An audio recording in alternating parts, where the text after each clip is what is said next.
con la jornada. Recordemos que esta parte segunda se vincula con la anterior.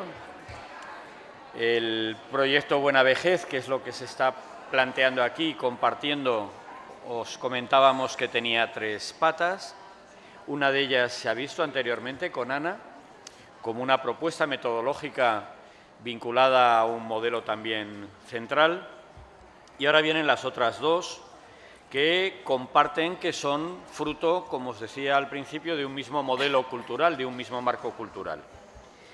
En primer lugar, la parte que se va a exponer es la correspondiente a la experiencia de aplicación en un proyecto piloto para valorar su idoneidad en nuestro ámbito y, como comentará Javier, en colaboración con otras personas expertas en ello, de una metodología que lleva por nombre Revisep y que, entre otras cosas, a nosotros nos parece muy relevante por la vinculación con otros ámbitos de personas que no necesariamente es el ámbito de las personas con discapacidad intelectual. En el ámbito del movimiento asociativo FEAS, cada vez entendemos que una sociedad inclusiva se construye mejor con todas las personas y no diciendo cada uno qué hay de lo nuestro, con todas las personas, con todos los colectivos y con todas las organizaciones. Javier Perea, luego presentaré a Gisela, que está aquí a mi izquierda, y además es una grata vecina de Cataluña, de Reus, aunque ahora ya vive hace mucho tiempo en Madrid. Pero presento primero a Javier Perea. Javier Perea, como veis, es mucho Javier, de grande, pero es que es grande en todos los sentidos. Javier Perea lleva muchísimo tiempo también en el ámbito del apoyo a las personas con discapacidad intelectual, desde muchos puestos diferentes. Actualmente es la persona responsable de todo el desarrollo de la aplicación del conocimiento actual en la Fundación Gil Gayarre de Madrid, una fundación con ya 53 o más, 54 años de historia, él lo comentará también, pionera en muchos ámbitos, en concreto en su día también fue de lo primero que acercó al movimiento asociativo la mirada sobre atender a los niños pequeñitos que nacen hoy es irrenunciable y no podemos esperar a mañana.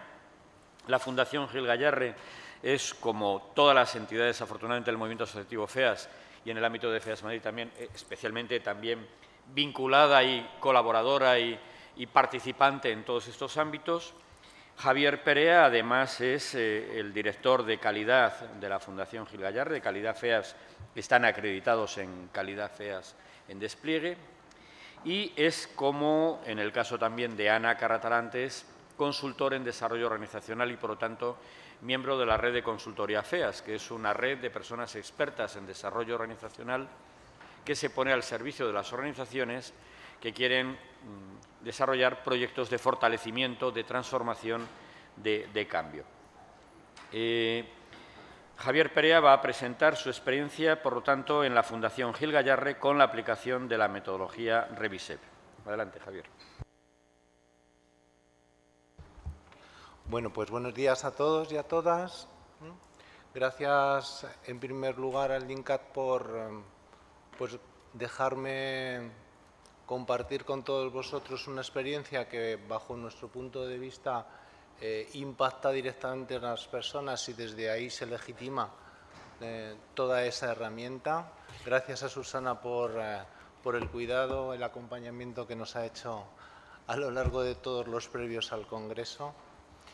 Y me gustaría comenzar diciendo que lo único que voy a tratar es de compartir con vosotros una experiencia.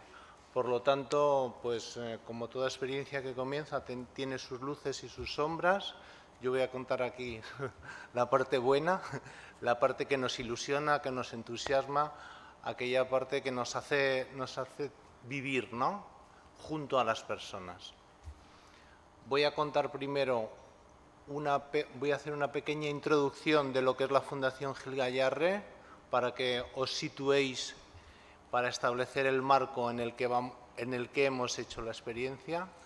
Luego voy a contar cómo hacemos desde la Fundación Gil Gayarre propio eso del proyecto Buena Vejez, es decir, cómo lo que ha contado Javier, de cuál es el objetivo y el sentido del proyecto Buena Vejez, alineado con ese proceso de transformación. Lo hacemos propio nuestro, como lo hacemos, y la tercera parte os voy a contar de forma detallada la técnica del reviset.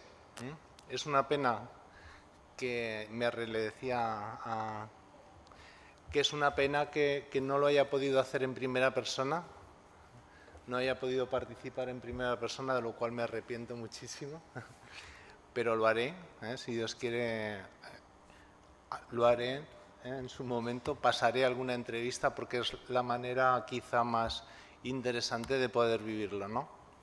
Entonces os paso a presentar. La Fundación Gil Gayarre nace en 1958. Esa señora que aparece en la imagen es doña Carmen Gayarre, la que originó todo este proyecto, y lo originó porque en su momento tuvo un hijo con síndrome Down. A lo largo de los años, y esto es de hace poquito, establecemos como misión atender y apoyar el proyecto de vida de cada persona con discapacidad intelectual y su familia, para defender sus derechos y obligaciones como ciudadanos y alcanzar desde ahí un mayor grado posible de inclusión. Esa es un poco la misión que nosotros establecemos dentro de la organización. Proporcionamos apoyos a personas a lo largo de todo su ciclo vital, desde los chiquititos de 3 años hasta personas que cumplen su proyecto de vida en la Fundación. La ubicación se sitúa en la zona noroeste de la Comunidad de Madrid, en 2 localidades. Una es Pozuelo de Alarcón y la otra es San Sebastián de los Reyes. Ahí atendemos, bueno, está aquí, atendemos más o menos a unas 500 personas, proporcionamos a unas 500 personas con una amplia cartera de centros y servicios, desde el colegio hasta servicios centrados en las personas mayores, y con una plantilla también más o menos de 215 profesionales. Esta es un poco la distribución de la población, de las personas a las que proporcionamos apoyo, desde los 3 hasta los 82 años. La persona que más años tiene en la Fundación tiene 82, 81. Hace poco celebramos su cumpleaños. Si nos centramos en las personas que tienen más de 40 años, hablamos de 173 personas entre 40 y 80 años, que suponen un 37%, y si acotamos aún más ese intervalo, entre 50 y los 80 años, estamos hablando de 81 personas. Por lo tanto, nosotros no podemos cerrar los ojos a esta situación que está con nosotros, que convive con nosotros y a la que nos tenemos que situar, acompañar, etcétera, ¿no? ¿Desde dónde prestamos los apoyos a esas personas que están en estos intervalos de edad?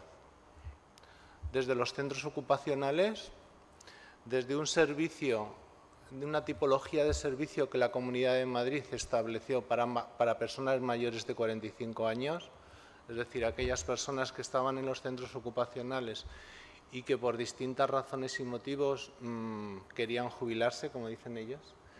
Quiero jubilarme, ya no aguanto el ritmo que el taller ocupacional impone, quiero hacer otras actividades, quiero salirme de lo que estructuradamente se establece y se hace en el centro ocupacional. Entonces la Comunidad de Madrid estableció un módulo igual de rígido que el ocupacional, pero para personas mayores de 45 años. Y luego desde la residencia de personas para mayores que veis aquí en la imagen, ¿no? Esta es la vivienda que hasta el año 2012 daba respuesta a las necesidades de las personas mayores en la Fundación, que nosotros conocemos como el Cabezo, ¿vale? Que sería esta. Si nos centramos en ello, este era un chalet unifamiliar en una zona residencial de Madrid que nosotros compramos y que en un momento determinado decidimos que ahí deberían estar, ahí estaban las personas más mayores de la Fundación. En su momento un recurso precursor que daba apoyo y alojamiento a esas personas. Estamos hablando de los años 80. Un entorno de seguridad donde las personas se encontraban a gusto, porque también el hábitat, la casa, facilitaba el que las personas estuvieran en un ambiente hogareño, donde había mucha cercanía, donde la relación era algo que se anteponía a cualquier tipo de actividad y proyecto. Pero es verdad también que junto a eso, el carácter que se imprimía desde ahí era un carácter más asistencial. Es decir, las personas estaban para ser asistidas. ¿Y desde dónde se asistían? ¿Desde dónde se prestaban los apoyos? Pues desde ahí, ¿no? Aspectos relacionados con lo médico, lo nutricional, lo psicológico, el ocio, de una forma parcializada. Y justamente era el único servicio de la Fundación cuyas personas no tenían un plan individual. Curiosamente, esto es simplemente por hacerlo notar. En todos de esas 500 personas que os decía, todo el mundo tenía su plan individual menos las personas mayores. Son circunstancias con las que nos encontramos de repente, ¿no? Ay, perdón, que me he ido al final.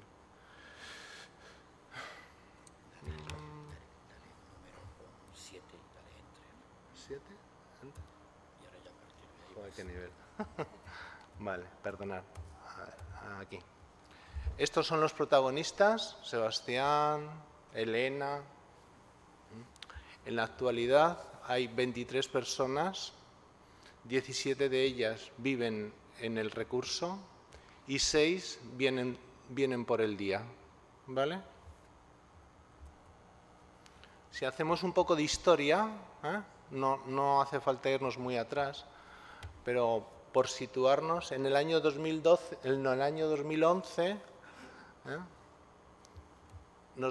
antes del año 2012 nos damos cuenta de que ese recurso es insuficiente. Las adaptaciones que tenemos que hacer en función de las necesidades de las personas cada vez son mayores. El dinero que invertimos en adaptar todo eso a las necesidades y a los deseos de las personas es muy grande. La Comunidad de Madrid nos fríe en las inspecciones, no cumplimos ni los anchos de puertas, ni los sistemas de emergencia, de seguridad. Entonces decidimos hacer un edificio anexo a él, una residencia con centro de día para 24 personas, ¿vale? Junto a eso hay un cambio de dirección. Antes las personas tenían un director, un responsable de la actividad de día y un responsable de la actividad de residencia. Cuando nos pasamos al edificio nuevo, hay un solo responsable de toda la actividad y de todo lo que se produce en ese servicio. Nos encontramos con algunos fallecimientos de personas que estaban viviendo. En ese momento hay un segundo plan estratégico de la Fundación. Iniciamos la ISO. En el único servicio de la Fundación donde iniciamos la ISO es en el Cabezo, y además empezamos a desarrollar un plan de acción específico para el propio Cabezo, de tal manera que se ajustara o que respondiera a los deseos y necesidades de esas personas. Y llega el año 2012, las jornadas que ha comentado Javier, donde María Dolores Savia nos cuenta una experiencia que habían hecho en residencias de ancianos sin discapacidad, entre 80 y 90 años, donde habían utilizado el Revisep como un medio para combatir procesos de depresión y de ánimo de las personas mayores. Entonces, Javier pregunta si alguna entidad de las que estábamos ahí queríamos o estaríamos dispuestos a hacer la réplica de esa experiencia en personas con discapacidad intelectual. Y allí yo, como dice Javier, lo que da de sí levantar una mano en un momento determinado, levanto la mano y nos ponemos a funcionar y nos metemos en un lío importante de la mano de FEAS, FEAS Madrid y la Universidad Complutense, la Facultad de Psicología.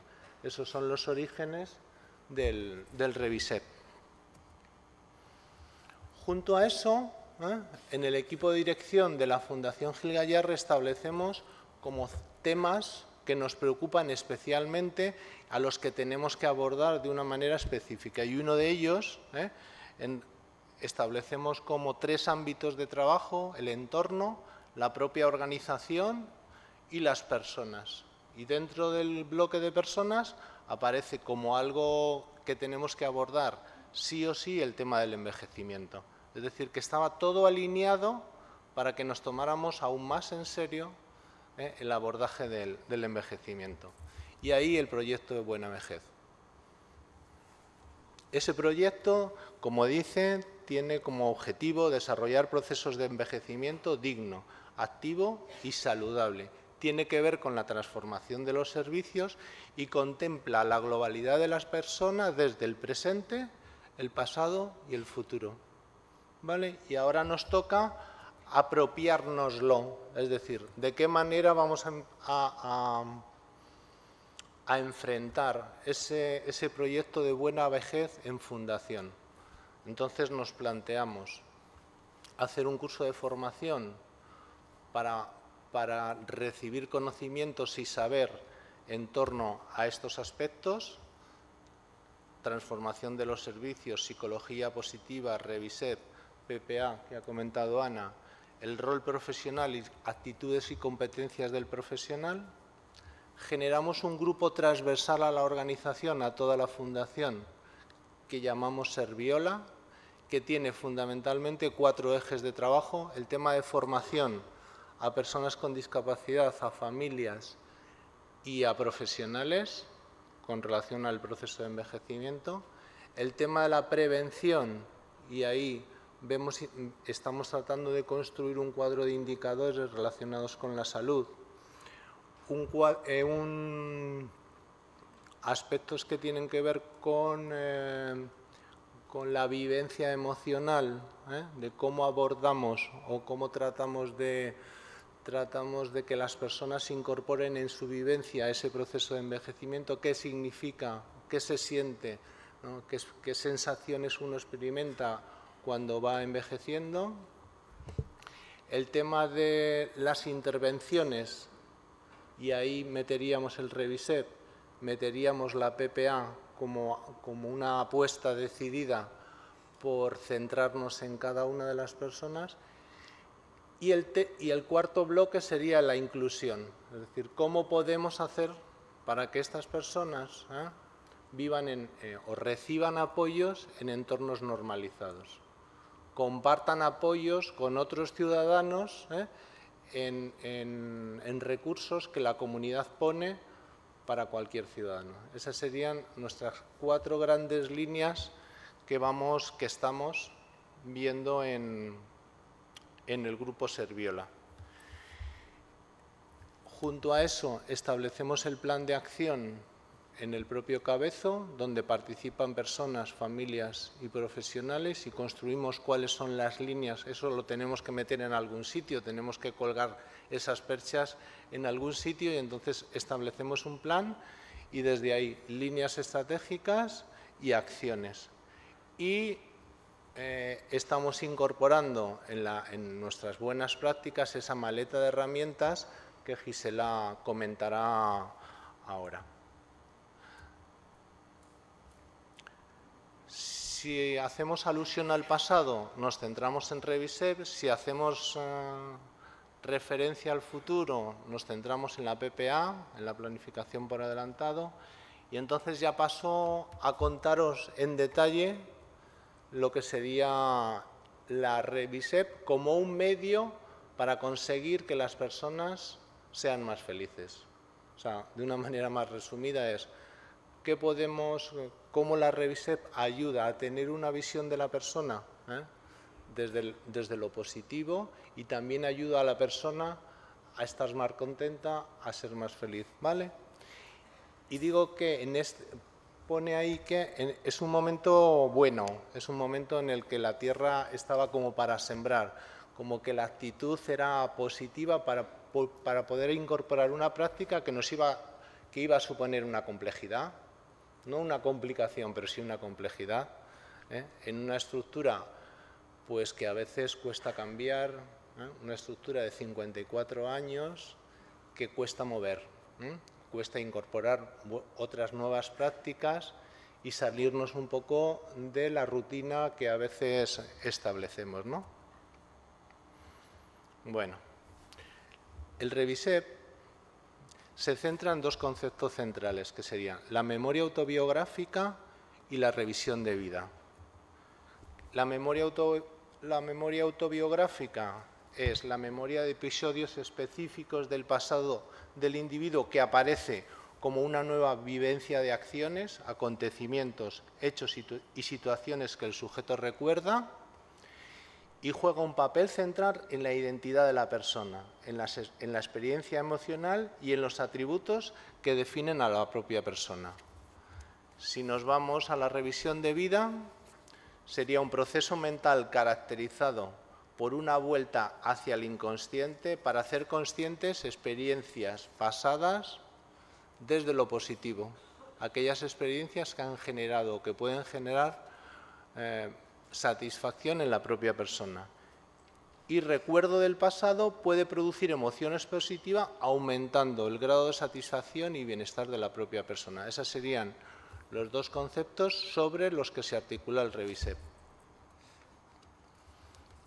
En realidad, ¿de qué estamos hablando? En términos más de la cotidianidad, de la relación con las personas, hablamos de historias de vida.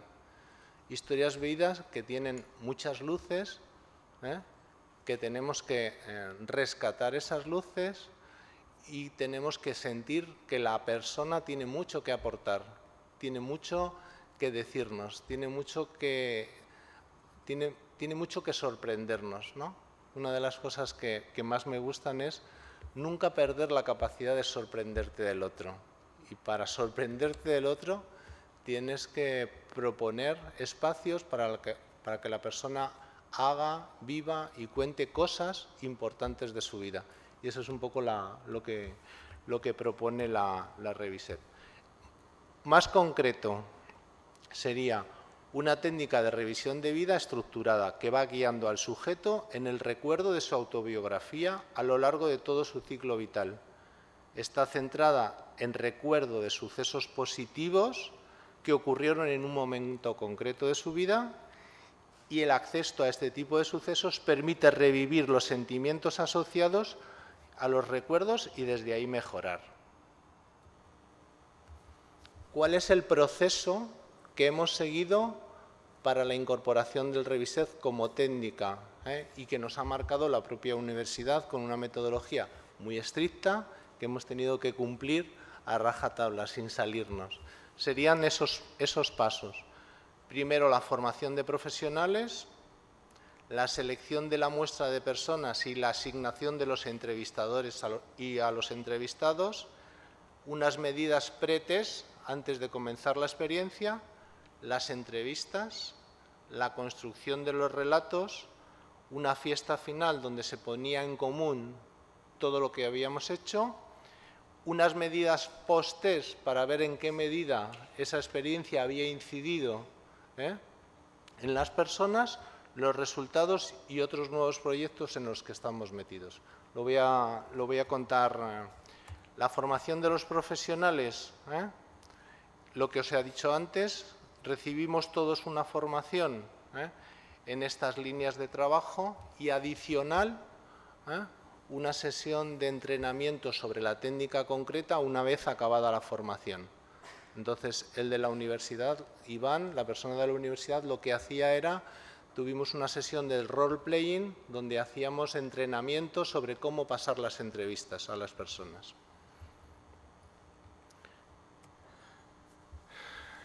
¿Cuáles eran los criterios para seleccionar a las personas? Personas que tuvieran capacidad de evocar recuerdos positivos de su vida, que desearan participar en la experiencia, les contábamos en qué consistía y ellos nos decían estoy dispuesto, tengo ganas, me apetece o no, porque también encontramos, que tuvieran una edad superior a 60 años, ¿no?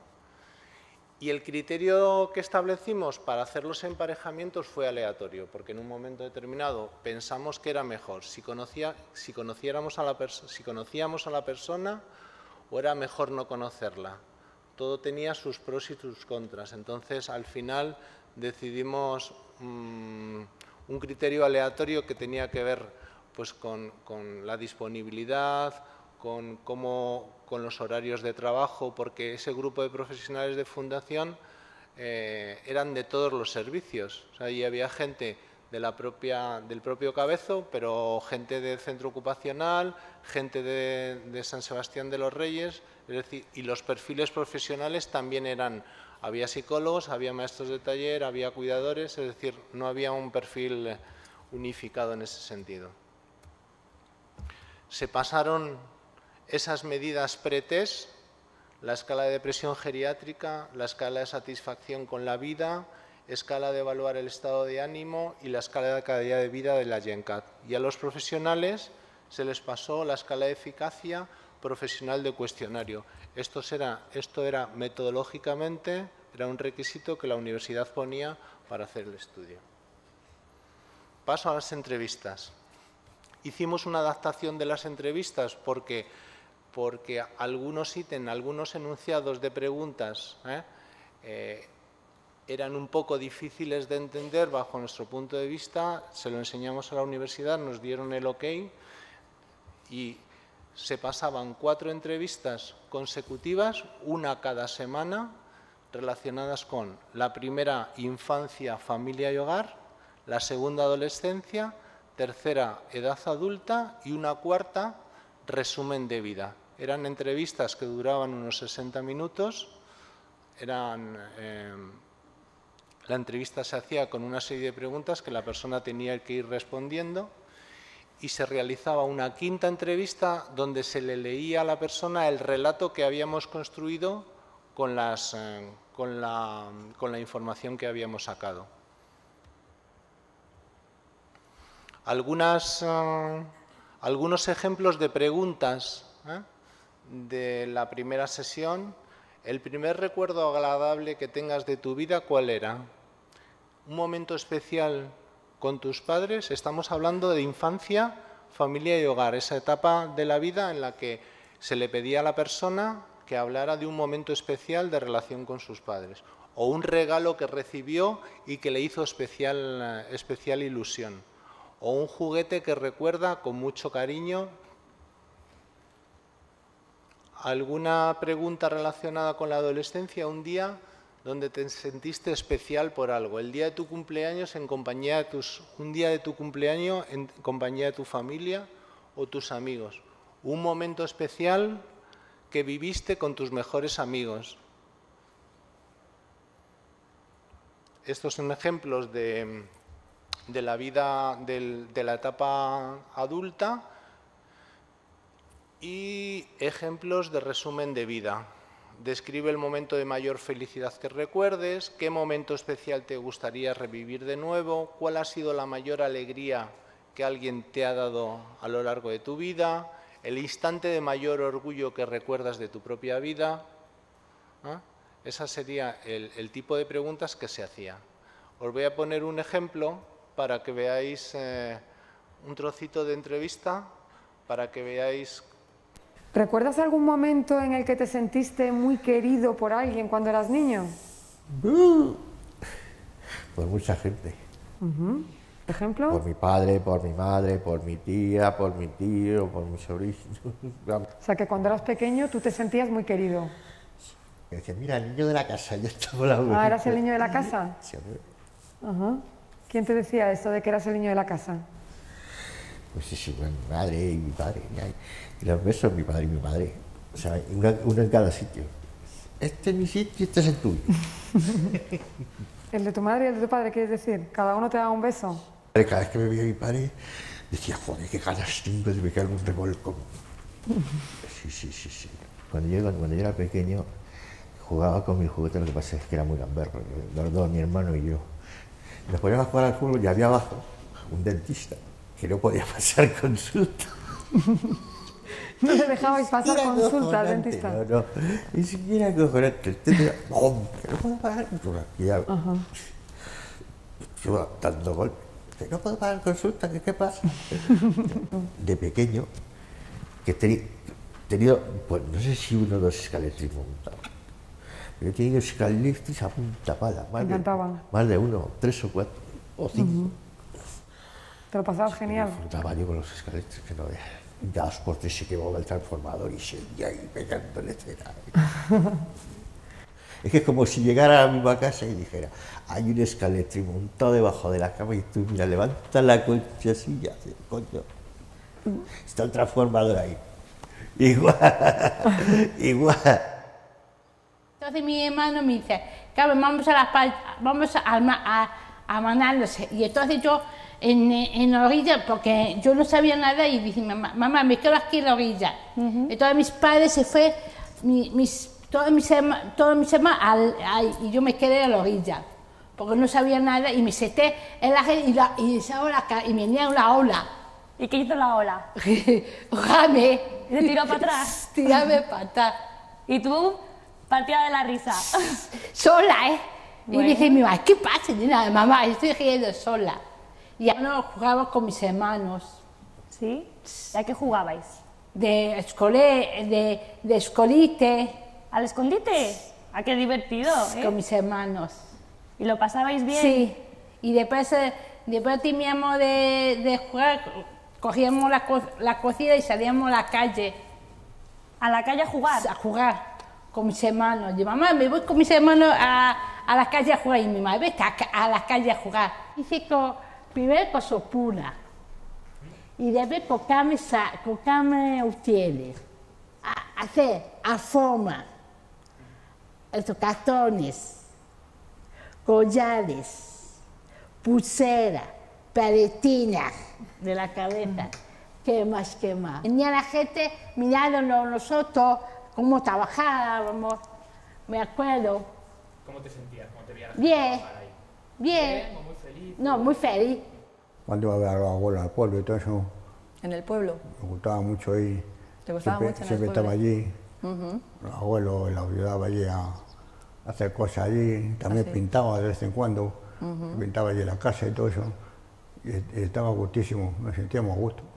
Esta una abuela que bajara a coger la que tenía gallinas, subía los huevos y me hacía un huevo frito que está allí en la sartén en el fuego. Ahí mismo. Estaba buenísimo. Sí, sí. Bueno, que estaba Como bueno, son las cosas del campo, ¿verdad? cosas del campo, joder. Sí, sí, Aquí frío un huevo y no sabe nada. Una huerta con higuera y cosas de esas. Cogíamos luego allí de los que se caían de la higuera, los cogíamos del suelo, los poníamos allí en un zarzal para que se secaran. Y debajo del zarzal algunas veces salía ahí como una cosa de los higos, como miel. Sí. Me metía yo debajo del zarzal y me ponía allí, cogía Anda. los trocillos, eso me lo metía en la boca, pues estaba Anda, buenísimo. Qué rico, ¿verdad?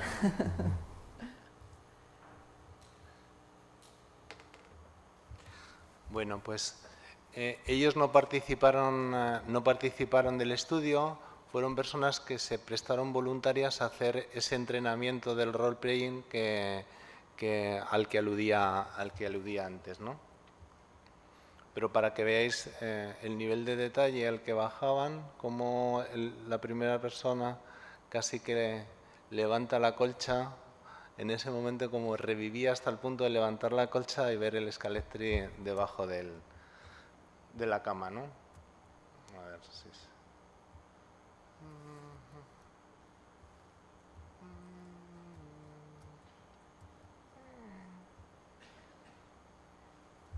A ver si somos capaces de... Vale.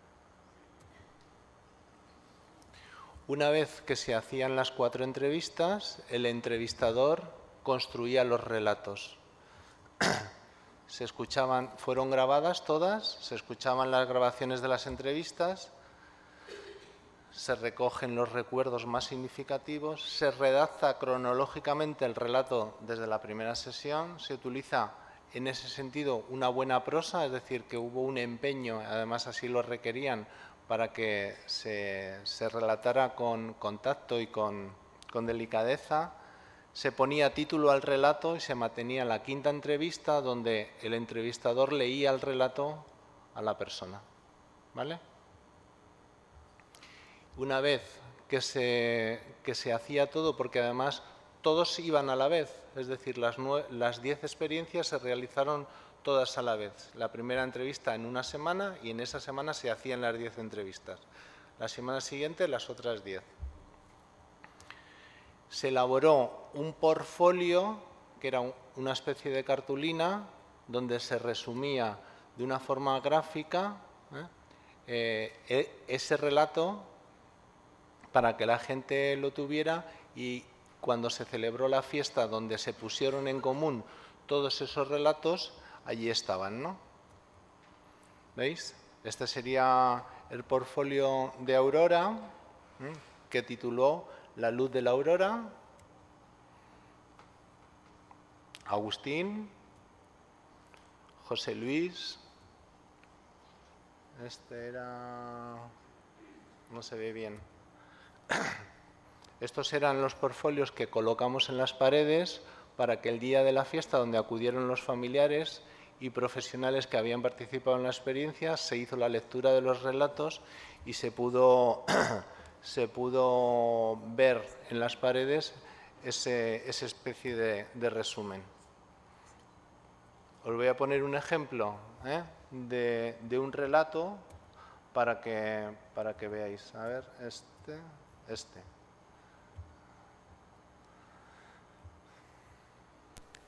Estudié en un colegio de monjas, el colegio La Inmaculada de Ceuta, de las misioneras de la Inmaculada Concepción.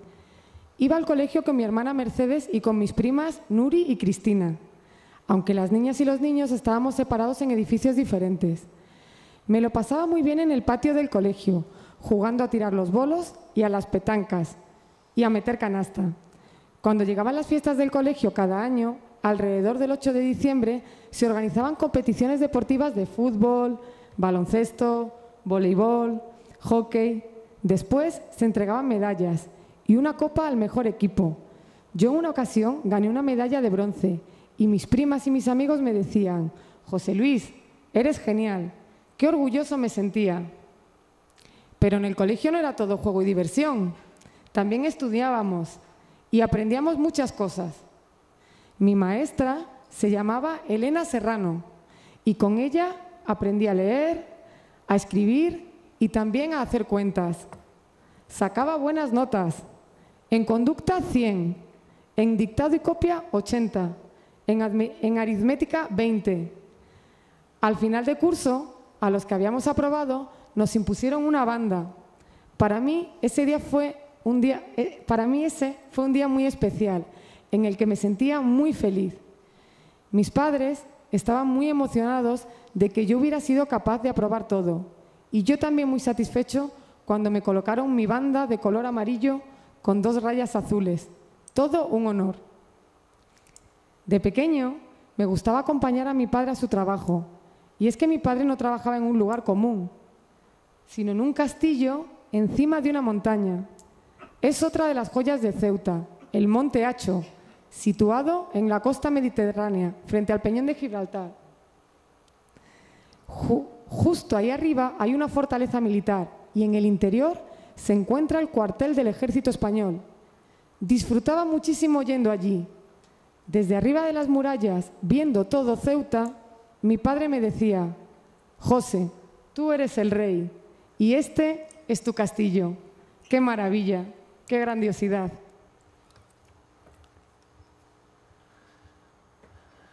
Bueno, pues de los relatos, por ejemplo, en este caso fue Julián el que leyó su propio relato, o en el caso de José Luis no, en el caso de Puri también fue ella quien leyó su propio relato. Se pasaron las medidas post-test, que eran las que os he dicho antes, Y desde ahí vemos dos tipos de resultados, los cuantitativos, aquellos que nos han pasado en la universidad, y aquellos que yo he llamado centrados en las personas, ¿no? Todo esto hay que cogerlo con pinza. Bueno, no sé si hay que cogerlo, porque realmente la muestra son 10 personas y Iván me dijo, tú por favor insiste en que esto, por supuesto, no es generalizable, porque la muestra es muy pequeña, pero yo os voy a contar un resumen del informe que él me pasó después de analizar el post-test. En la escala de satisfacción había aumentos significativos de satisfacción después de haber participado en el programa. En la escala de calidad de vida de la GenCat, aumentos estadísticamente significativos en el índice general de calidad de vida y también en las subescalas bienestar emocional y desarrollo personal. Aumentos significativos en el estado de ánimo después de cada una de las entrevistas. Y en depresión o estado de ánimo se observaban cambios, pero que no eran significativos a nivel de estadístico. Bueno, esto es, si queréis, anecdótico, pero les ayudaba en la universidad, les ayudaba a pensar que si en una muestra pequeña se habían obtenido resultados significativos positivos, si aumentábamos la muestra, tendríamos que corroborar que eso es cierto y que realmente esta experiencia tiene un impacto en la vida de las personas.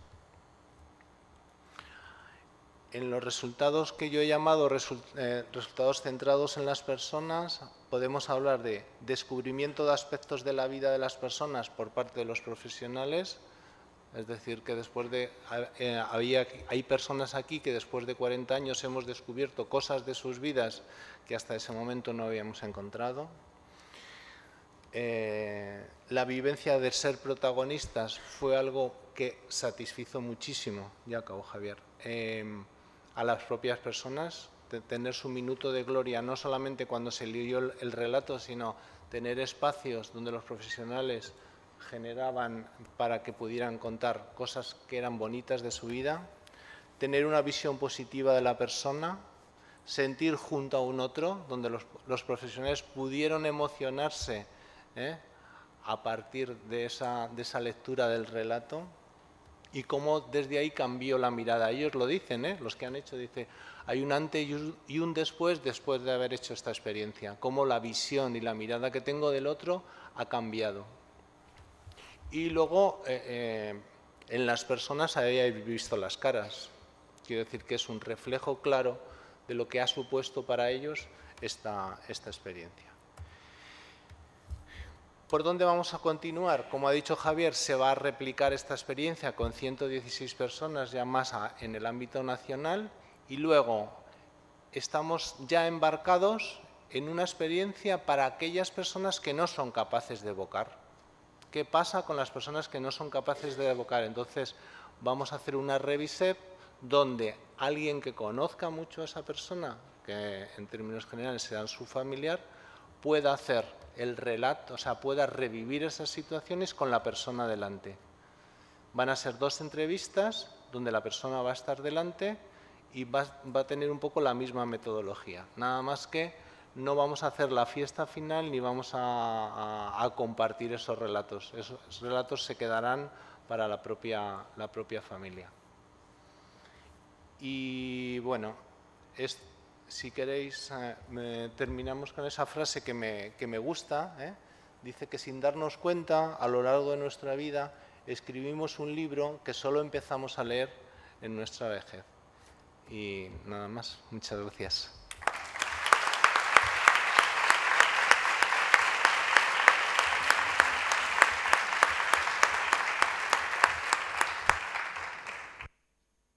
Bueno, muchas gracias, Javier. Como veis, lo que él decía de lo que es levantar una mano, que nos dice que no se puede estar de manos caídas, ¿verdad? No se puede estar de manos caídas.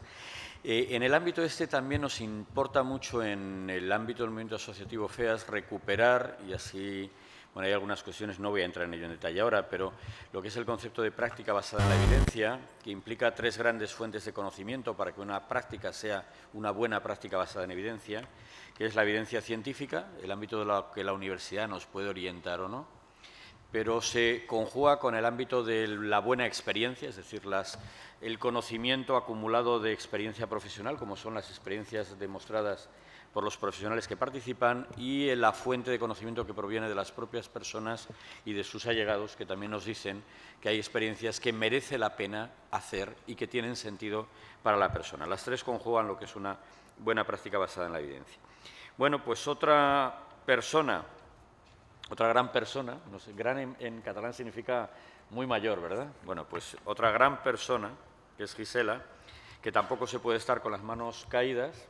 Bueno, a Gisela le das la mano, te la coge y te la lanza para arriba de una manera que ya no es que levante ya la mano, sino que hace levantar manos a todo el que tiene a su alrededor. Es una mujer nutriente, es una mujer que estás con ella y de repente te empieza y venga y podemos hacer y tal, y está permanentemente hilando realmente buenas prácticas, concitando equipos, liderando grupos y llevando a cabo luego lo que planea y lo que propone con muchas personas alrededor de todo el movimiento asociativo, especialmente de FEAS Madrid. Ella actualmente es la responsable del área de calidad de vida también en la Federación de FEAS Madrid, y ella es a la vez la responsable del programa de envejecimiento en el ámbito de FEAS Madrid, en el que se encaja este proyecto, y la responsable ahora de darnos la información de esa tercera pieza del proyecto, en este momento incipiente del proyecto, que es analizar qué cosas merecería la pena porque tienen impacto positivo y efectividad en procesos de desarrollo de las personas a nivel neurocognitivo y psicosocial.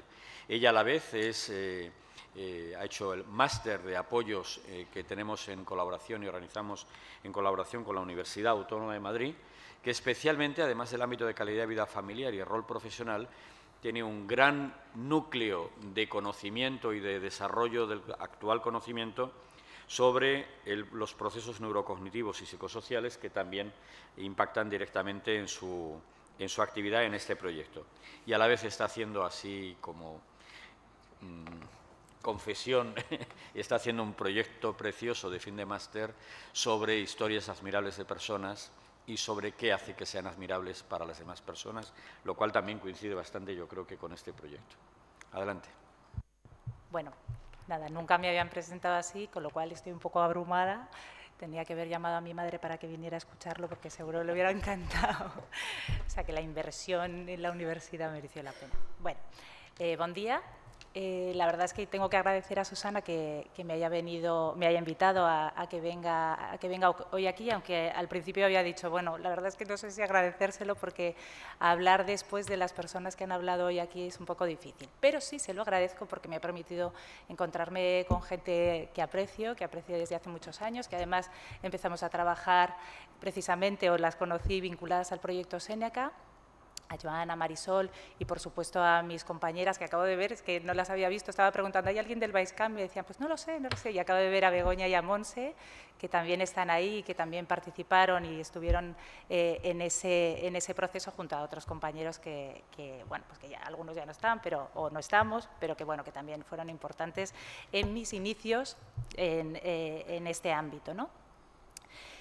Decía que era difícil porque lo más relevante ya se ha dicho, ¿no? Ya se ha hablado de cuál es la situación de las personas mayores con discapacidad intelectual. Susana ha contado planes y cómo hacer que se movilicen cosas.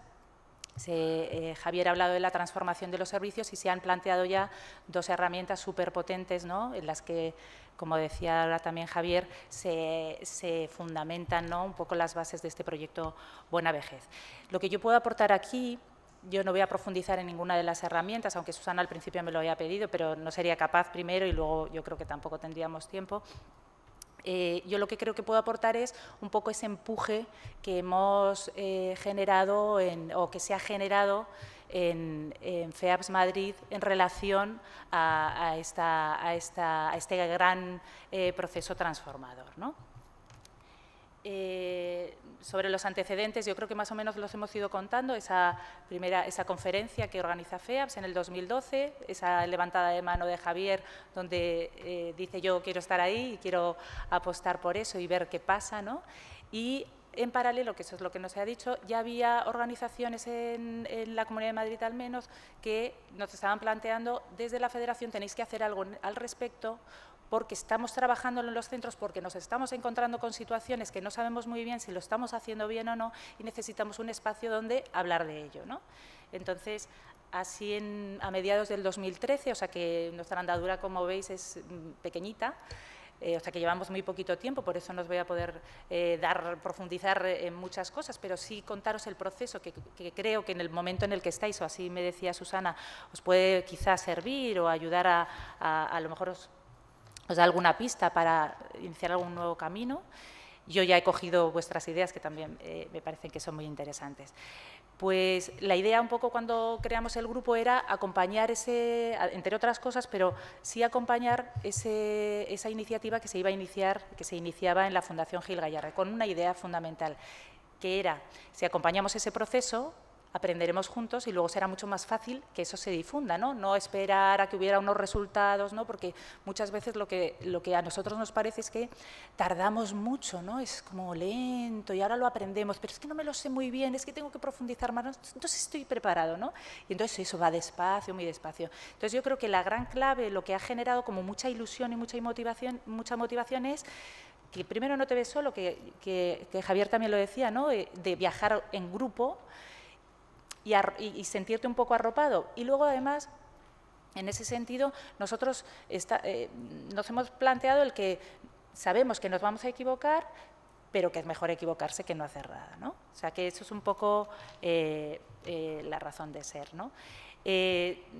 Nos acompañaba en esta iniciativa la Confederación a través del proyecto Buena Vejez y demás, y Javier ya nos planteaba que tenemos que ofrecer respuestas singulares a las personas con discapacidad intelectual, estén donde estén y tengan la edad que tengan, ¿no? La idea del grupo no era elaborar documentos ni reflexionar, aunque lo hiciéramos y aunque lo hacemos, ¿no? Sino, sobre todo, la idea era hacer actividad que tuviera un impacto en las personas que estaban en las organizaciones de las personas que formaban parte del grupo. O sea, concreto, o sea, ir, aunque fuera una sola persona, pero el compromiso de los que estaban ahí era que tenían que hacer cosas para personas que estaban en sus organizaciones que eran mayores. Ese es ahora mismo la meta. Y eso está generando cosas. Y cada uno se apuntaba a aquello que podía hacer o aquello sobre lo que le apetecía indagar. Y se apunta, o sea, me refiero, hablo en pasado, pero porque tengo que hablar de lo hecho, pero estamos en eso, o sea, que no es más.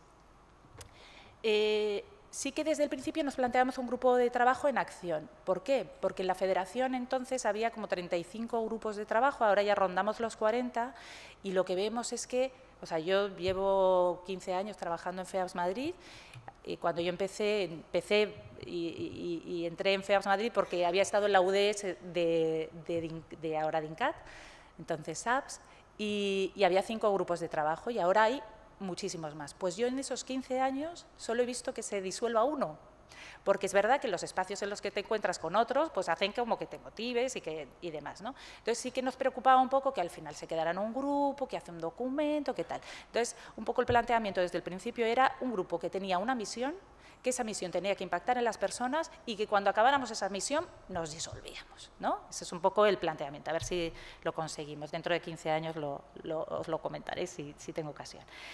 Lo que os decía, ¿qué entendíamos como grupo? ¿Qué implicaba esa acción? Teníamos que indagar, evaluar, valorar, validar y avalar, ¿no? Un poco con lo que estaba planteando ahora mismo Javier. Yo voy a reforzar algunas ideas de lo que se ha dicho, porque es que no me han dejado hueco para nada, ya lo he contado todo. Pero bueno, sobre avalar un poco desde ese doble enfoque, desde la ciencia, pero también desde la experiencia, ¿no? O sea que tenemos esas dos vías. Estamos en proceso, también insisto que no es que tengamos ahí grandes herramientas ni todo muy procedimentado, porque también os digo que eso tampoco es el objetivo, es que lleguemos a la gente. Dentro de ese aval, lo que intentamos siempre ver es, de todo lo que hagamos, o sea, me voy a centrar un poco en esta parte y luego voy a ir más rápida en la otra, o sea, que no os apure. De todo lo que hagamos, ¿cuáles son los efectos deseados? ¿Cuáles son los indicadores de evidencia a valorar? ¿Qué estrategias tenemos para recopilar esa evidencia? Eso es lo que nos hemos marcado como que tiene que hacer cada grupo que se implica en ese análisis de esas herramientas. ¿Y cuáles son las orientaciones para interpretar el recorrido? Y ahí hablaríamos de calidad, robustez irrelevancia. Lo leo porque esto nos está ayudando Javier y no es mi territorio, es el territorio más de Javier, pero nosotros lo vamos a hacer. En definitiva, la idea es construir juntos herramientas, metodología, recopilando la documentación para poder luego extrapolarlo, ¿no? Implantar y difundir, ¿no? Que esto podría ser algo de lo que estamos haciendo hoy.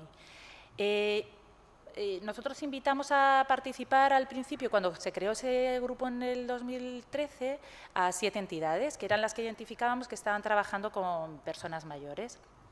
Pero ahora mismo ya son 18, ¿no? La verdad es que hay mucho trabajo y que la gente está removiendo como muchas cosas, pero realmente no son 18, porque nosotros, ahora lo estaba contando Javier, ¿no? Cuando la metodología que es la herramienta que hemos avanzado quizá un poco más, que sería la del Revisep y que intentaremos, en la medida de lo posible y siempre que lo permita, replicar en los otros análisis. Es una formación donde la formación no van solo los que forman parte del grupo, sino van los que forman parte del grupo, la apliquen o no la apliquen, y las personas de las organizaciones que luego lo vayan a implementar. Lo que decía Javier, Javier no ha hecho ninguna entrevista, pero las personas que se han formado y ha participado también en la formación de ese proceso, están todas las que lo van a implantar o que tienen intención de hacerlo. Es decir, no podemos desaprovechar ocasiones, lo digo porque eso puede ser algo también que a veces no lo tenemos así, no lo tenemos en cuenta, ocasiones para formar que cuestan un dinero y que simplemente se trata de escuchar, y así hicimos, algunos de vosotros creo que estabais en la sesión que se hizo en la Universidad Complutense, ahora hablaban de que va a hacerse a 116 personas, pues se han implicado otras comunidades autónomas, hacemos una sesión formativa a la que asistieron 70 personas que venían de otras comunidades autónomas y demás. No importa quién haga la iniciativa, en este caso lo hacía FEAS Madrid, pero yo sé que aquí estáis haciendo fantásticas actividades y qué bueno es que otros puedan venir a escucharlas, ¿no? Para no desaprovechar esos momentos. Por lo tanto, son muchas personas las que están ahí y que acompañan ese proceso, tanto cediéndonos metodología, prestándonos herramientas, acompañando el proceso, como implantando y demás, ¿no? Y me gusta mucho la frase que aparece en la pantalla, que dice Gonzalo Berzosa, que no sé si es suya, pero él la dice muchas veces, ¿no? Que es nadie sabe más que todos juntos, ¿no? Un poco ese es el planteamiento o sea, entendemos que esa es una de las claves de la transformación. ¿Por dónde empezamos? Yo no sé si conocéis el lienzo de Canvas. ¿Os suena esto? ¿Lo habéis visto alguien? ¿No lo conocéis? ¿No? Bueno, no puedo detenerme mucho, pero solo lo atisbo. Esto fue como el principio para nosotros. Fue lo que nos ayudó a poner la mirada en un mismo lugar. Esto se llama, hay un libro que se llama Tu modelo de negocio o El modelo de negocio, que plantea una herramienta para el análisis, ¿no? Que es como antes cuando hacíamos los DAFO, pues esta es otra manera, pero aquí lo que se habla, espera que a ver si yo veo aquí, pues con el puntero os lo indico, a quién dirigimos nuestros servicios, qué valor aportamos, qué es lo que hacemos, con quién me alío, qué es lo que obtengo, a ver si soy capaz, qué es lo que me cuesta, cómo lo comunico y cuáles son las relaciones que establezco con las personas. Nosotros, me voy a centrar, no os voy a decir lo que obtuvimos, porque yo creo que la clave ahí es la reflexión que se generó alrededor de eso, porque claro, éramos personas que cada uno venía como de una realidad distinta, lo que decía Susana, pues había personas que tenían ya personas muy mayores y otras que estaban empezando a tenerlas, con lo cual su punto de vista era totalmente dispar, ¿no? Entonces, lo que sí que hubo algunas claves que me apetece comentaros, con el tema de a quién nos dirigimos.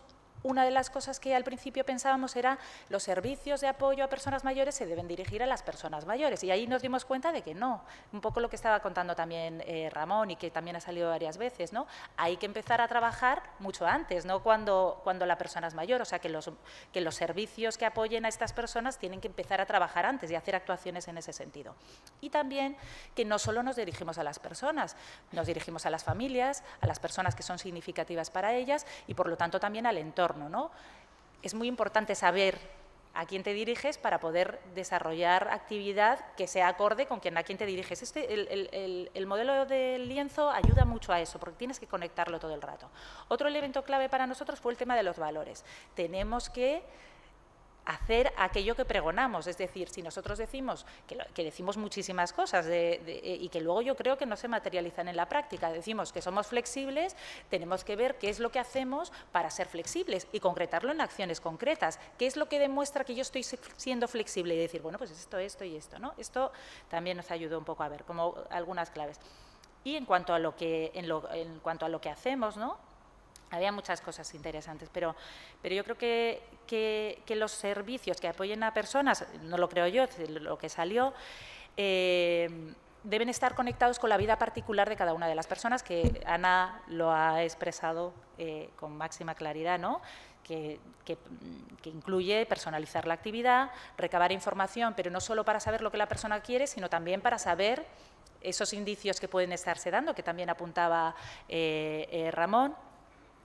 También reforzar sus relaciones personales, pero no solamente creando nuevas relaciones, sino recuperando o reforzando aquellas que ya tiene, que eso es casi más importante, que a veces empezamos a decir, bueno, pues hay que hacer muchas cosas, y ahora también os comentaré alguna actividad en ese sentido que puede ser interesante. Reforzar y mantener habilidades utilizando la estimulación cognitiva, pero no en vacío, sino que sean en cosas que son relevantes para la persona y que hace habitualmente. Y coordinarse con la familia y con la red de recursos para generar oportunidades, ¿no? O sea, eso fue como un punto base. También se ha dicho aquí ya, y ya ha salido, pero yo creo que ese es un elemento fundamental y que creo que esta frase lo resume muy bien, ¿no? De lo que es el proyecto Buena Vejez, ¿no? Que es tengo un pasado con el que aprendí, un presente que vivir y un futuro que crear, y que las herramientas de Revisep, en el caso, nos ayuda a indagar sobre el pasado, la PPA nos ayuda a saber qué es lo que la persona quiere hacer en el futuro y orientar nuestras acciones en el presente, ¿no? Entonces, esos serían un poco los pilares en los que se ha fundamentado el grupo. Y entonces ya empezamos a hablar de las herramientas, partiendo un poco de ese planteamiento que os decía antes, que la idea es hacerlo así. No en todas hemos empezado, las más avanzadas ahora mismo son el Revisep y estamos muy centrados en esa parte, pero hay otras que hemos empezado a explorar, ¿vale? Pero yo os las apunto para que conozcáis. El Revisep no entro más porque Javier ya os las ha planteado y además algunos de vosotros ya estáis incluidos en ese proceso. A lo mejor sí apuntar alguna cosita más en relación a lo que comentaba Javier del Revisep con familias, ¿no? Que sobre todo ahí una de las claves es poder que personas con discapacidad que no tienen capacidad de evocar puedan poder vivir ese proceso, ¿no? Se ha empezado a aplicar, me decía Javier que ya esta semana pasada ya habían enviado ya las entrevistas, esta misma, ya habían enviado lo que son las entrevistas a las familias y ahora mismo están implicados en ese proceso 30 personas, 7 entidades y 30 personas con discapacidad intelectual. La idea ahí había dos claves cuando hemos tenido las reuniones, porque todo esto al final son adaptaciones de cosas que hay. La idea era, por un lado, que la persona pudiera obtener esos beneficios haciéndola a través de la mirada de alguien que es significativa para él. Y esa primera entrevista es la del Revisep, más cortita, adaptada, pero formulada en tercera persona. Pero hay una segunda parte que yo creo que es interesante, que es lo que quería apuntar, que es que la segunda entrevista se hacen preguntas más orientadas a lo que ha significado para ese familiar la vida o esa relación con la persona con discapacidad intelectual, ¿no?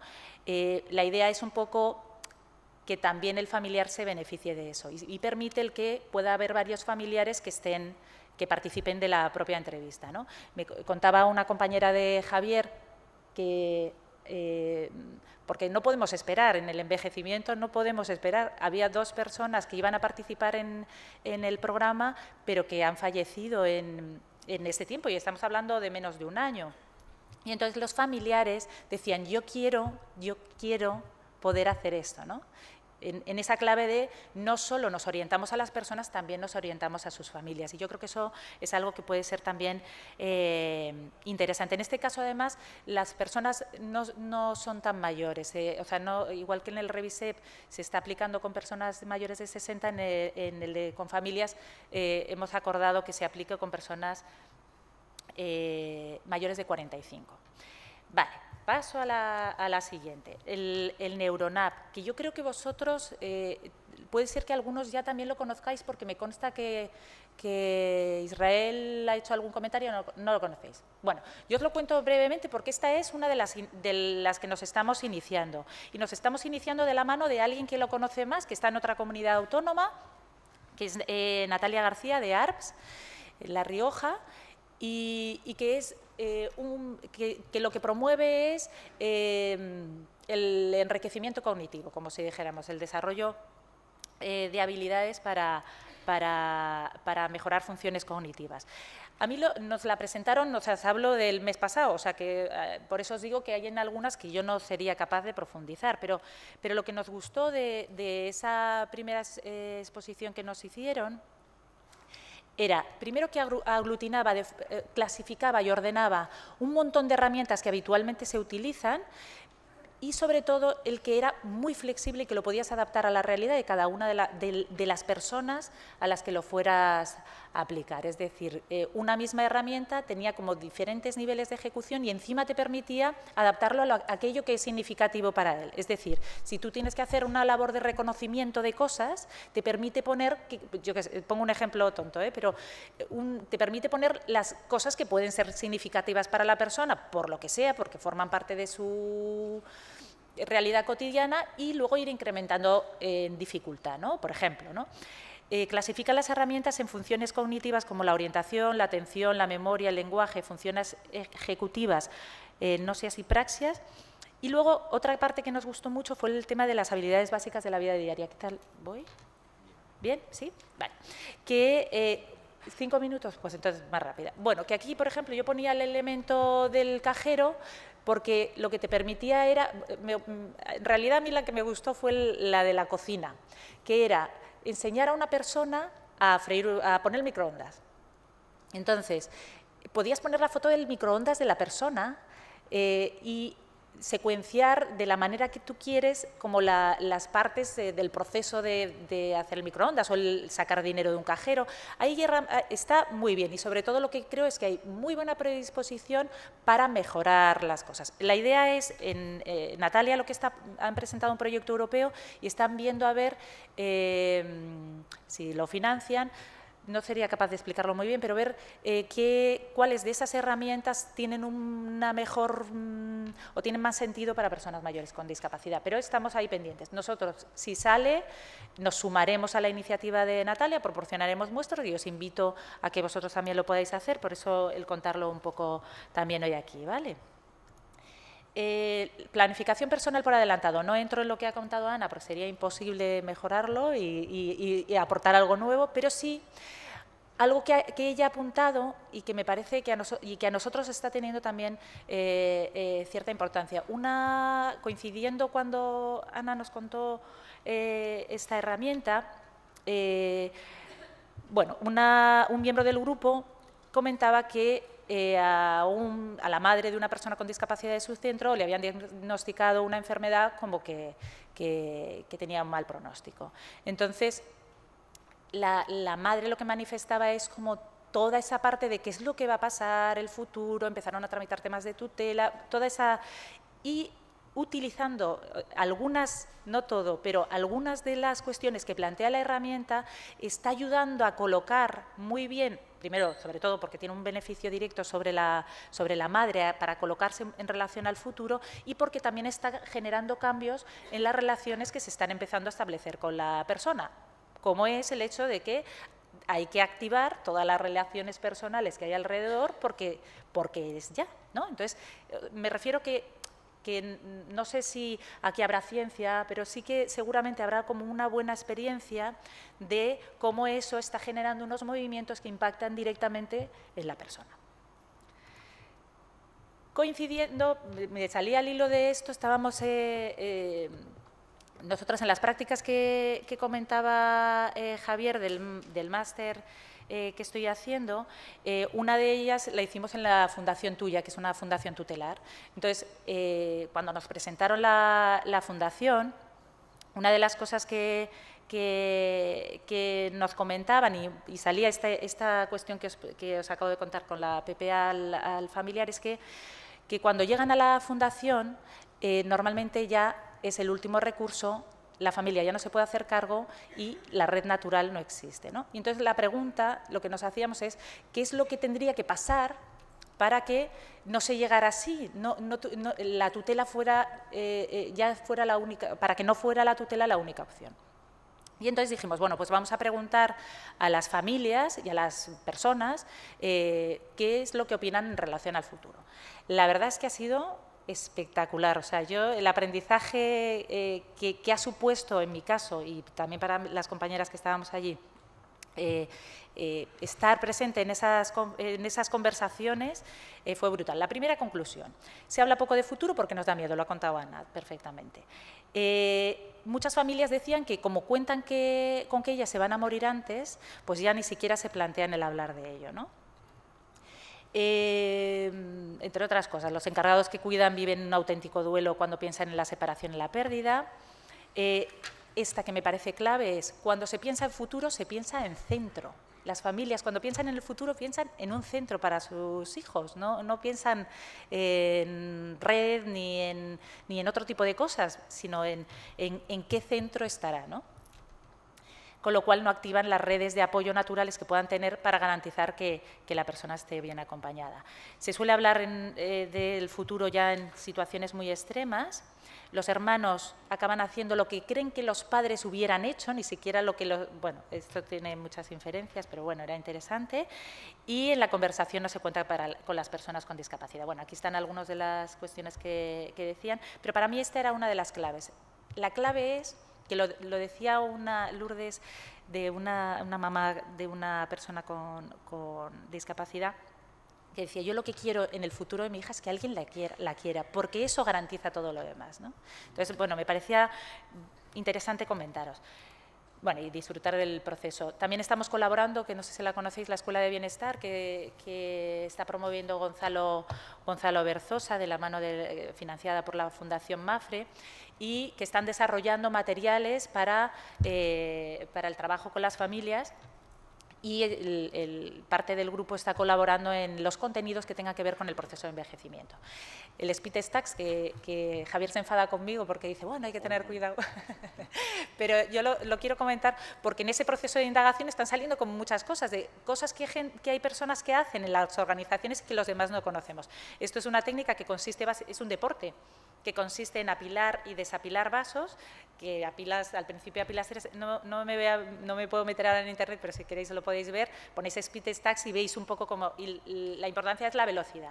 Pues hay una organización que trabaja con personas mayores que se metieron en este proceso porque había alguien que les puso como en contacto, y lo interesante es que entrenan juntos, han competido juntos, hay muchas actividades en relación a esto y que es verdad que trabajas determinadas cosas que ayudan a que la persona físicamente también se active. No me detengo, pero la verdad es que es una iniciativa también interesante. Otras cosas que estamos haciendo en relación al programa de Buena Vejez, el ciclo de conferencias de envejecimiento, que aquí lo que quería destacar, bueno, han venido personas muy relevantes como es Ramón, Fernando Moldenhauer, Jesús Flórez, faltan algunas más, pero aquí la clave, y lo estábamos comentando cuando estábamos ahí sentados, es que lo que hay es muchísima inquietud por parte de las familias en relación a esto, ¿no? Alguien, no me recuerdo quién, decía, tenemos que ser proactivos, ¿no? Porque creo que era Susana o Ramón. Tenemos que ser proactivos porque las familias ya vienen muy desgastadas, pero lo cierto es que las familias ya nos están diciendo algo. En la primera conferencia se apuntaron 400 personas, había también algunos profesionales. En la segunda 300 y pico, en la de Ramón otras 400 y algo, que luego algunas no van, pero no es lo importante. Lo que sí tienen como la inquietud de ir, con lo cual es un tema que preocupa, que era lo que quería destacar con esto. Luego otra, y aquí voy volada porque me imagino que me queda poquito, pero que también me parece interesante, hemos sacado en el marco del programa lo que decíamos de la importancia de generar esa red de personas, de esas personas que sean, de esas relaciones interpersonales que sean significativas para la persona. Estamos en ello, estamos empezando. Vamos a proporcionar apoyo a 31 personas mayores de una media de entre 50 y 60 años para, a través de un programa de voluntariado, promover la relación de persona a persona. Un programa que están desarrollando que se llama VIP, que es voluntariado individual y la P personal, no saben todavía cómo colocarla, pero por ahí va. Pero a mí lo que me parece interesante del asunto es que cuando nos hemos estado, aquí lo que hemos implicado es a personas expertas en inclusión, que a través del programa de Cruce de Caminos en Madrid lo estamos desarrollando, y personas que están desarrollando ese programa de voluntariado individual. La clave es que el voluntariado, cuando lo vas a buscar, no lo tienes que buscar fuera de las redes de la persona. Eso es un poco algo que puede ser interesante. El voluntariado lo tenemos que buscar en las redes, o sea, en las personas que son significativas para la persona con discapacidad. Porque muchas veces buscamos el voluntariado a una persona universitaria que tenga buena voluntad o que no sea universitaria, da igual, una persona joven. Y hay veces que hay personas que les gustaría estar más cerca de esa persona que conocieron, pero que muchas veces no saben en qué contexto, ni de qué manera, ni cómo contactar con ella. Entonces, en este programa vamos a intentar indagar primero, a la hora de buscar a esas personas que acompañen en actividades de ocio y tiempo libre, indagar en su propia red personal. Ya estoy terminando. Bueno, en definitiva, cambiar no es fácil, todo cambio genera resistencia y para cambiar hay que vencer esas resistencias. La idea del programa que estamos desarrollando en Madrid es crecer juntos en ese proyecto, y yo os invito a que nos incorporemos y que nosotros nos incorporemos en cosas que estáis haciendo vosotros para crecer a la vez. Nada más, muchísimas gracias.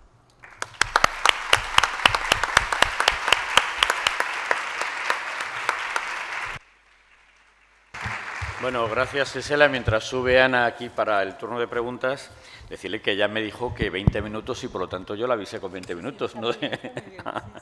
Bueno, una cuestión mientras nos acompaña Ana para el turno de preguntas. Todo esto se enmarca, os animaría a revisar.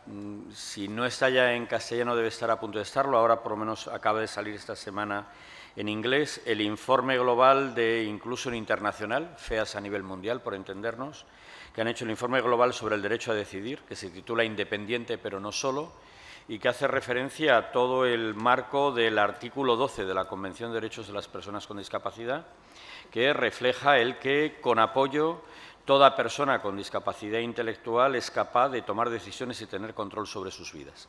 Este informe global y el artículo 12 va a remover absolutamente toda la concepción que tenemos pues, en relación desde marcos como de tutela, marcos de posibilidad de decisión y, por lo tanto, herramientas como estas que se están planteando son herramientas de apoyo para la toma de decisiones de las personas. Está en la página web de Inclusión Internacional.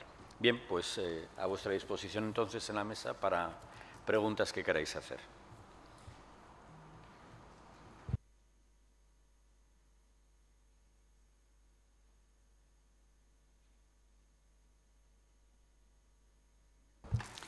Adelante, Ramón. No sé si... sí, tienen un... Gracias. Bueno, felicidades a todos. Ha sido una exposición y una mesa muy interesante y evidentemente experiencias que seguro nos van a aportar muchas mejoras, ¿no? Y que vale la pena tenerlas en cuenta y pensar sobre ellas, ¿no? Un comentario sobre lo que Gisela decía, ¿no? En relación a la estimulación cognitiva, ¿no?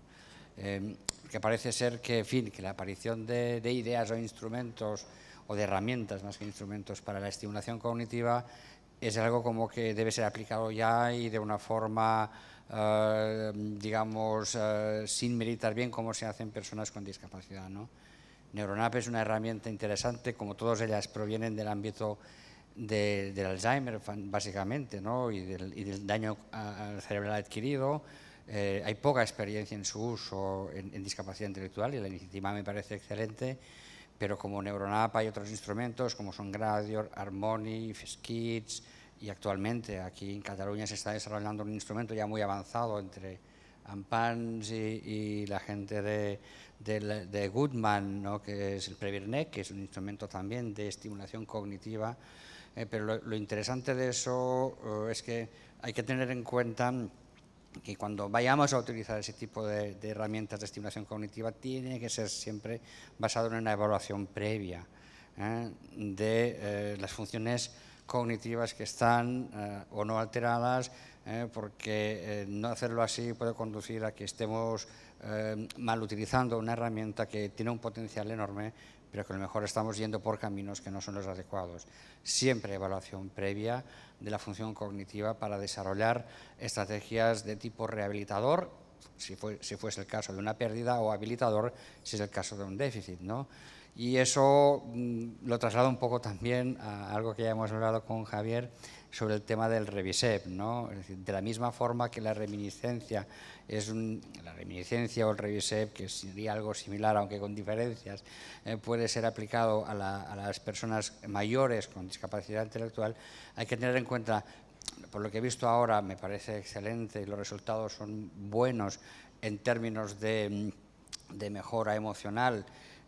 Posiblemente valdría la pena hacer un grupo control para ver si realmente hay diferencias en ese sentido o no, porque sabemos que hay datos por ahí de otros estudios que demuestran que no hay tanta diferencia.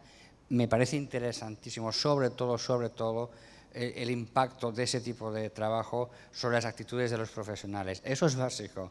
Yo creo que tiene mucho más valor eso y más duradero que el impacto emocional de ese tipo de intervenciones de reminiscencia, que valdría la pena comprobar si a través de otro tipo de ejercicios, como podría ser una fiesta o lo que sea, pues tendría el mismo impacto, ¿no? Pero en personas que no tienen esa capacidad de rememorar, ¿no? Y que se está intentando introducir ese tipo de técnicas, sí que valdría la pena, si ellos van a participar, también tener una evaluación previa de habilidades cognitivas para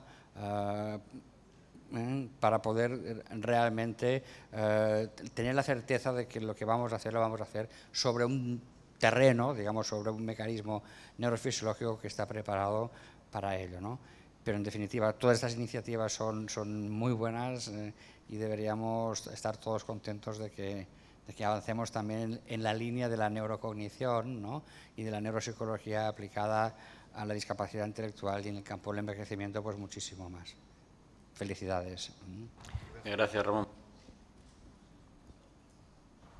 Nada, yo solo apuntar sobre lo que señala Ramón, que efectivamente, o sea, que la idea es que hay que explorar, o sea, que hay que ver, y como os decía, hay un proyecto europeo donde la idea es intentar ver, es que no sería capaz de contároslo bien porque no lo conozco en profundidad, pero intentar ver qué áreas del cerebro se activan cuando utilizas una u otra herramienta, seleccionar aquellas que son relevantes, que no, o sea, que ese es un poco un planteamiento, o sea, que nosotros ahora mismo solo es un tema, o sea, hay una iniciativa de explorar sobre eso. Para mí una de las claves es que de repente se empieza a hablar de que eso es relevante, porque es verdad que en el movimiento FEAPS o en las organizaciones que yo conozco, es verdad que estamos muy centrados en entrenar la habilidad y nos olvidamos de lo que subyace, con lo cual yo creo que el hecho de que por lo menos nos lo cuestionemos, lo que decía un poco al principio, que vamos a errar, ¿no? Y que a lo mejor hay algunas cosas que también, pues bueno, puede ser que sean un bluff o no lo digo por el NeuroNap o por otras, da igual,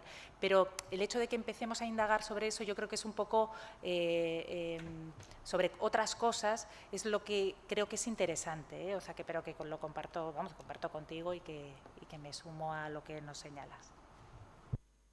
Sí, es verdad, Ramón, que cuando preparaba la presentación decía, yo tengo que transmitir, más allá de los resultados que sean significativos o no, cómo impactan las personas. Y cuando hablaba de las personas, no hablaba solo de las personas con discapacidad, sino de las personas que están a su lado, que acompañan esos procesos de apoyo, porque es verdad, claro, aquí os perdéis mucho, porque yo no viví la experiencia, ¿no? Pero ayer nos contaba mi compañera, ¿no?, cómo se generó entre el grupo de entrevistadores un clima. Ellos hicieron un grupo de WhatsApp y cómo se generó un clima de ilusión, de entusiasmo, estaban emocionados al hacer esa experiencia. Y luego el resultado final fue cómo cambió la mirada. Ellos lo decían.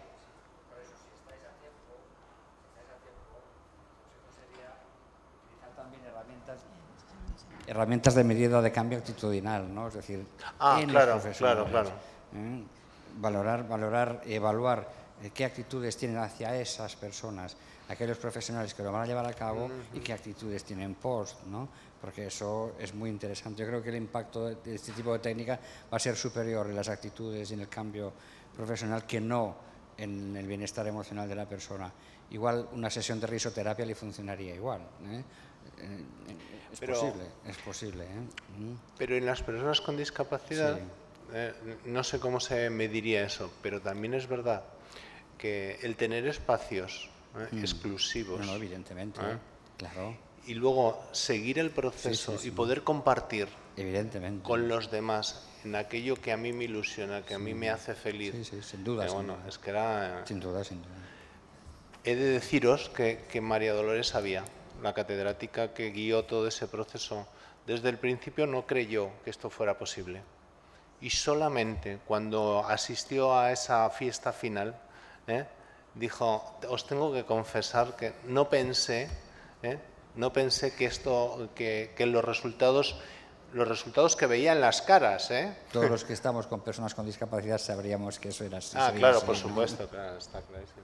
Pero sí apuntar algo más en relación a lo que estaba diciendo Javier, que hay otro elemento que es clave, que es que nos proporciona una información, lo que contaba, cuando salía Ernesto,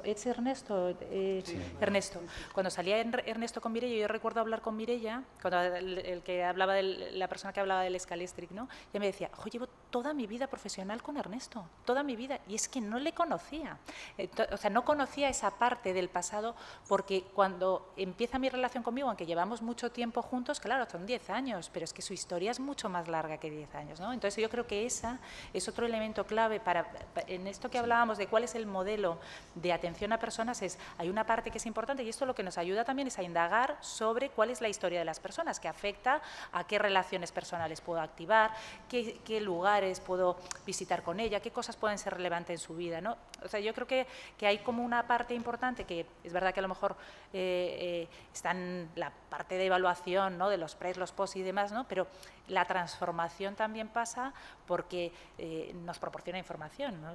Por incluir. Gracias. Bueno, mientras haya alguna otra pregunta, también decir, tú sabes que uno de los objetivos de los que hacemos o de lo que hacemos en ese sentido es acompañarnos de la gente que tenga el máximo rigor metodológico, y personas como María Dolores Sabia o Gonzalo Hervás tienen suficiente trayectoria, no solamente en España, sino internacional, como para que sean ellos mismos los que ponen necesariamente las razones metodológicas para asegurar que eso tenga ese ámbito y no sea debido a otros factores, en el ánimo de avanzar y de aprender. Y aprovecho también para decir que en esa mano de la universidad, desde ayer vais a tener ocasión, probablemente las personas del movimiento asociativo FEAS, los profesionales, de que os llegue la información de que hemos abierto la posibilidad de 7 becas para realizar parcialmente apoyado y subvencionado con un 75% el máster de apoyos de la UAM, y 4 becas para el posgrado de salud mental que dirige Pera Rueda y Ramón Novela aquí en la Universidad Internacional de Cataluña. O sea que sí que nos importa y mucho, evidentemente, el acompañamiento de las metodologías basadas en el rigor y en el conocimiento. ¿Más cuestiones? Bueno, pues dada la hora, tenemos ahora el tiempo de la comida. Nos ruegan desde la organización que justo a las 2:30 en punto van a empezar a hablar por el tema del horario de la tarde y nada. Y los certificados me dicen también que quien quiera adelantar y pedirlos ahora también puede hacerlo.